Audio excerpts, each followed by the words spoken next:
Welcome to the Annuity BullDozer Advanced Uses Training Module. Before we open up the tool itself, let me encourage you to know your products. I can't emphasize this enough. Accurate recommendations, they just can't be made to a client for suitability of a specific annuity if the underlying details of the product are not even known. The BullDozer runs calculations based on our inputs, so they must be accurate if you want correct outputs. Which leads us to the first advanced use. Are the fees subtracted from the benefit base or the annuity value? This means huge ramifications, as you will see. Second, based on certain assumptions, being able to anticipate when an annuity value goes to zero. This is going to be critical if the payout of the death benefit rider is contingent on maintaining a dollar value in the annuity itself. The client needs to know when to shut off their income. Third, having a tool to quickly switch between calculating for income or premiums in conjunction with the tax calculator. And fourth, this may be obvious, maybe not, when 6.5 is actually better than 10. And the last one is a fun one, finding the missing link. Without the BullDozer, agents would not be able to adequately level the playing field and analyze the net efficiency of different annuities.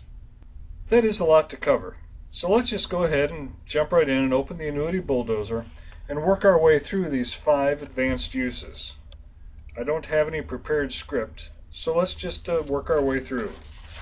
First of all, we're going to open up the advanced training video, I'm calling it, and let's just run through the underlying details. We're going to be using a 60-year-old. We're going to delay till 70, so that's a 10-year delay. And then we're going to assume that the payout will be for 20 years, retirement 20 years before the client passes away. In this case, we're solving for income, so we have $100,000 of premium in there. This product has a 10% bonus, 6.5% roll-up rate that is compounding, and the withdrawal rate is 5%. Now, as we remember, the left side is basically the productivity or the output, and the right side is the efficiency portion of the tool. 2.75 is the cap. Fee on the account balance is 75 basis points. And here's where we put the 10-year delay, the 20-year payout. And you can see that this product will pay out $10,324 every year. What is the implied yield? 2.64 for the 15 years before it goes to zero, but if it pays all the way for the 20 years, it'll pay out 3.92. So that's when the fee is on the annuity balance. But some products actually base this on the fee on the benefit base. So we just switch the two, and you can see how much different that result is. And the reason that is so big, let's just open this up and just show you on the detail of the proposal why that could be such a big issue.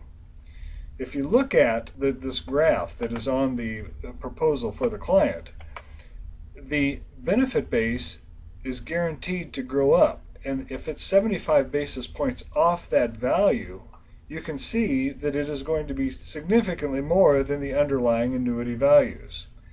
The other thing is that as the annuity value is reduced, as distributions are made, then 75 basis points on the annuity value, they will continue to reduce.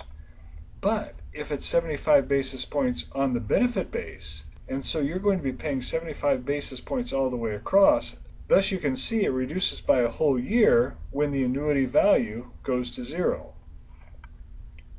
Why is this so important? Because when you are able to see when this annuity value goes to zero, if you do have, we're on point number 2 now by the way, is that if an annuity value goes to zero, if a client has been paying for a death benefit, if you know your product, and the product states that you have to have at least $1 in that annuity value for them to pay out a death benefit, if they continue to take income all the way through and don't stop the income and it goes to zero, they've been paying this extra fee all the way through and they end up not even getting the benefit. That is the second reason why we really need to have this tool to help the client to determine when they need to shut off the income. Let's go to number 3 now and look at the benefit of flexibility of choosing between income or premium calculations. Very simple. By clicking on this, you can see that the income, the premium amount goes away, and so now we're solving for how much money it's going to take to get a certain amount of income. In this case, you can see it's $100,000 is going to be required based on these underlying parameters to produce the $10,000. But let's just say that I want to have $12,500, and my tax rate is 15%. So I'm going to need $14,705 to end up with $12,500, and now I can see that I need $142,440 to go in. What if I would change this to delay only 5 years? Watch this number down here. Change that to 5, hit tab, boom. I need $195,000 based on these parameters. So being able to switch between premium and income, and then also to add the tax factor, gives you the tools to really be able to help the client retire with confidence. So now let's go to use number 4, when 6.5 beats 10.0. We'll go ahead and open up this case. We have the same parameters that we have been working with, but I want to show you now that this is a 6.5. So often agents focus on that roll-up rate. When they hear 6.5 and they hear 10, they think to themselves, oh my goodness, that's great. It's so much better than a 6.5. But really, is that the case? Here we have the same parameters that we used earlier. Compounding 6.5 with a bonus is going to give us 10,324. If we change this to simple, and there's a product out there that is this way, there is no bonus, but it's got a 10% roll-up. And you can see it only produces $10,000 a year. The productivity of this is significantly less. So 6.5 does beat 10.0. Know your products. Is it compounding? Is there a bonus? That may sound obvious, but until you use the tool to really determine what the productivity is and what the efficiency is, you're not really going to know. Let's move into the last one now, which is finding the missing link. There's a product out there that says it's going to give you a 20% bonus and compound at 7%. I'd like to go ahead and illustrate this with a PowerPoint because I think it will illustrate a lot better. 20% bonus, 7% compound, and it'll roll up for 10 years. We're going to put in $100,000. And it has a 2.5% cap. The literature does not have a withdrawal rate.